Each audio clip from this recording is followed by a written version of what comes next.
May isang artistang nagngangalang Hans. Nung kabataan niya, puno siya ng pangarap at sigla sa pagguguhit. Ngunit, habang lumilipas ang panahon, unting-unting nawala ang kanyang inspirasyon. Pakiramdam niya, wala nang saysay ang kanyang sining, na parang isa lamang itong kalat sa mundo. Dahil dito, iniwan niya ang kanyang mga canvas, binura ang kanyang mga guhit, at tuluyang lumayo sa mundo ng sining.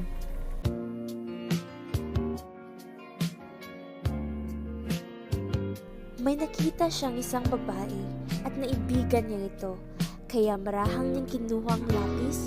Sa kanyang paghawak, may bumalik na pakiramdam. Ang kilig ng paglikha, ang sigla ng sining. Kumuha siya ng isang puting papel at sinimulang iguhit ang babae. Ang lapis.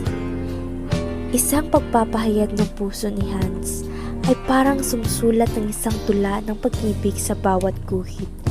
Ang mga mata ng babae ay parang dalawang bituin na sumisikat sa mundo ni Hans.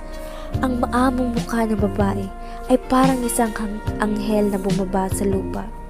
At ang kanyang ngiti, isang himala, isang liwanag nagpapaalab sa kaluluwa ni Hans na nagpapabalik ng sigla sa kanyang mga kamay at sa puso niya.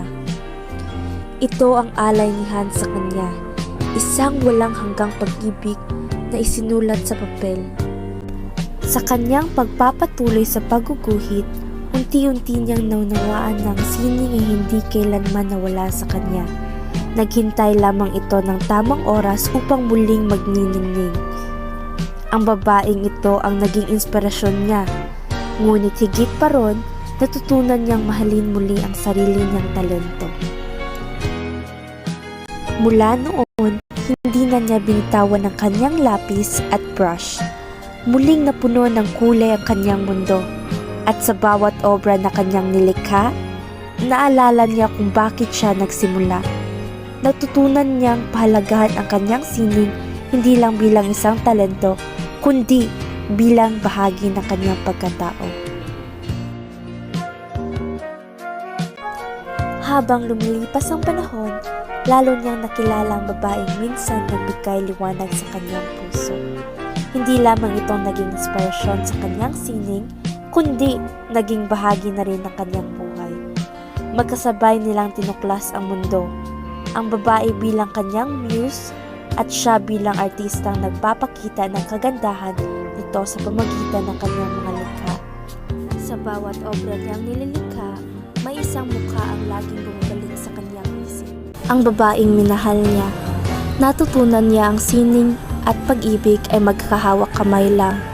Parehong nagmula sa puso, parehong nagbibigay ng dahilan upang ipagpatuloy ang buhay. At sa dulo ng kanyang obra, isang ngiti ang gumuhit sa kanyang labi. Hindi na niya kailangan hanapin pa ang dahilan upang ipagpatuloy ang sining, sapagkat natagpuan na niya ito sa kanyang puso, sa babaeng kanyang minamahal, at sa pagmamahal na bumuhay muli sa kanyang pangarap.